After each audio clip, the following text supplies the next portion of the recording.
a manga artist. For people who don't know what that means, manga is the Japanese word for comics.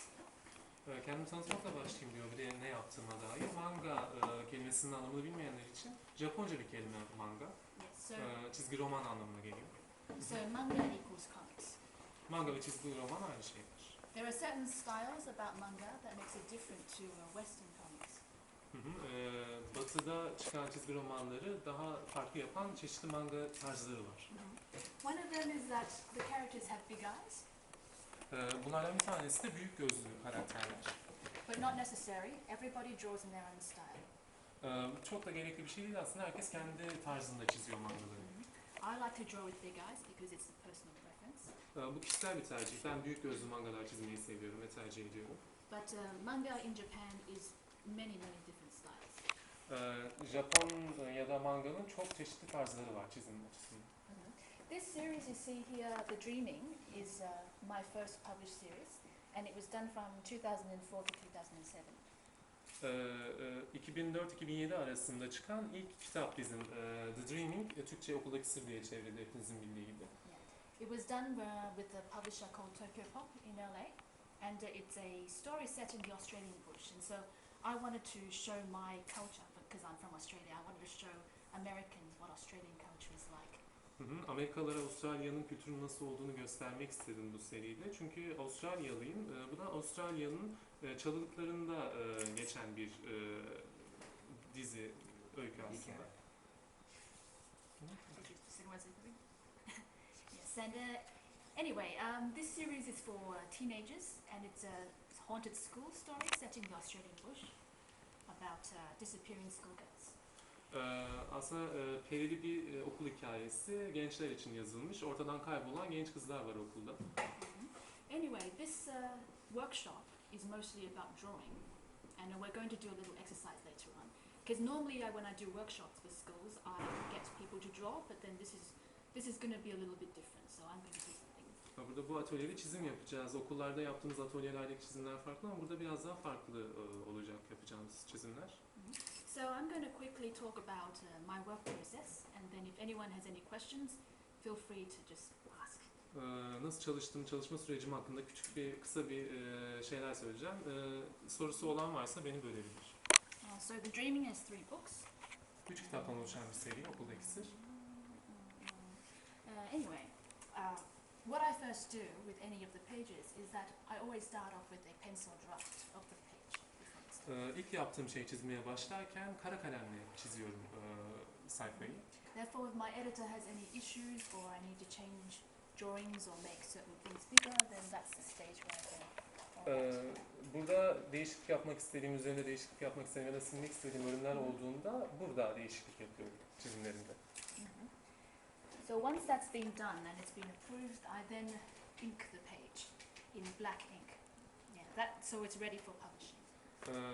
Değişiklikleri yaptıktan sonra hazır olduğunu bildiğim zaman da mürekkeple üzerinden gidiyorum çizgileri. Bu da basıma hazır olmasını sağlıyor.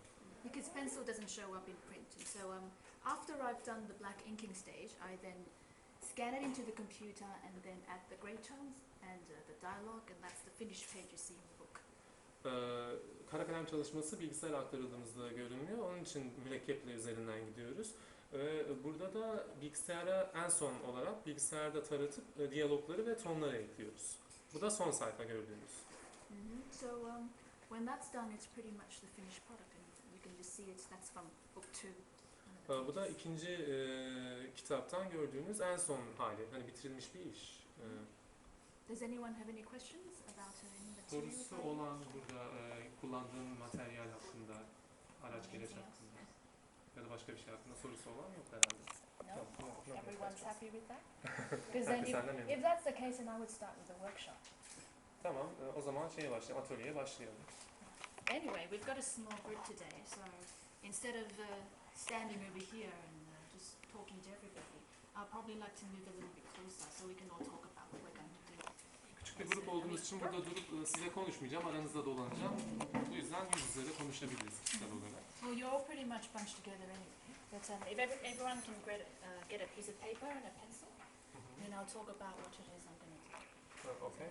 You want them to gather around? Oh, they're already gathered around. Okay, we can I'm start. just going to say, I'm probably going to pull the chair up and then start walking on it. Oh, no. Is there any way that I can... Do you mind? Yes, it's all right.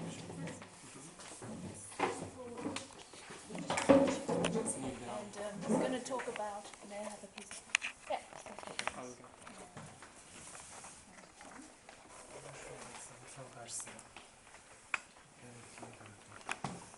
Anyway, I don't know if anyone here can draw. Anyone confident about drawing? Çizimine güvenen var mı? Bir de çizim yapabilen. Everyone's confident. You know, if you can draw, go right ahead and show me your fantastic art skills.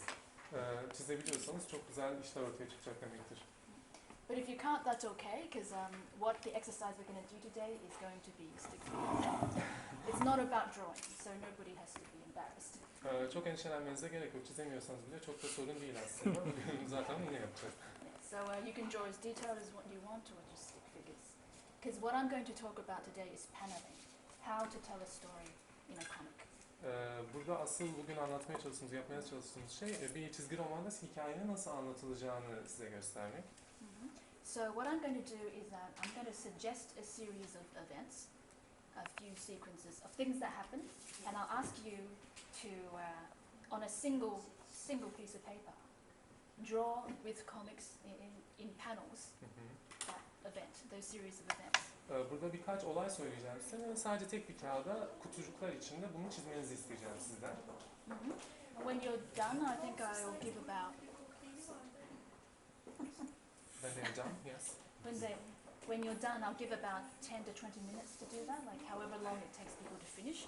Then we'll stop, and then I'll talk about some of the choices. If anyone wants to volunteer, like high school discount, wants to volunteer and talk about why they chose a particular way of doing things, we'll talk about that. Değişecek yani 10-20 dakika süre vereceğim size. Sizin bitirme sürelerinize göre değişecek bu. Sonra bir gönüllü alacağım. Neden bu tarz çizim tarzını seçtiği hakkında konuşmak isteyen biri varsa onun hakkında da tartışacağız. Everyone okay with that? Herkes memnun, tamam. Sorusu olan var mı peki? Nobody got confused? Well, you're all smart people, so. Bakımlı insanlar. So, I'll just put you right down.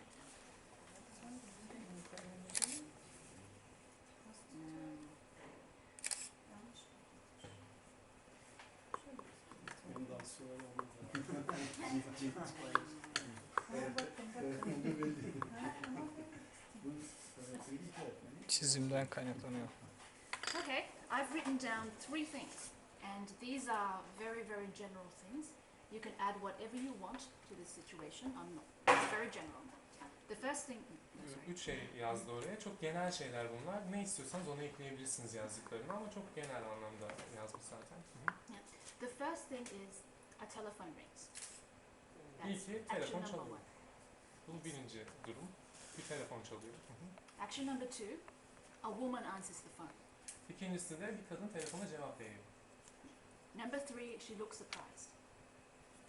Üçüncüsü de şaşırıyor kadın. So if she says something, it's up to you. Maybe she says nothing. The surroundings are completely up to you. So I want you to depict these 3 things on a single page.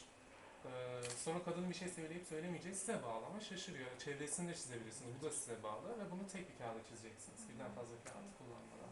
You can draw more, up to you. Size bağlı. Tek bir kağıda istediğiniz kadar çizebilirsiniz. Telefon çalıyor, kadın telefona cevap veriyor ve şaşırıyor. Üç olay.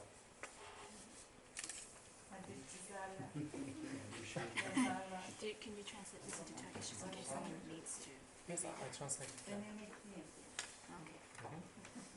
İstiyor musunuz? Yok, ben çizdim. In case anyone needs from me. Arkasına geçsem sanırım daha iyi olacak.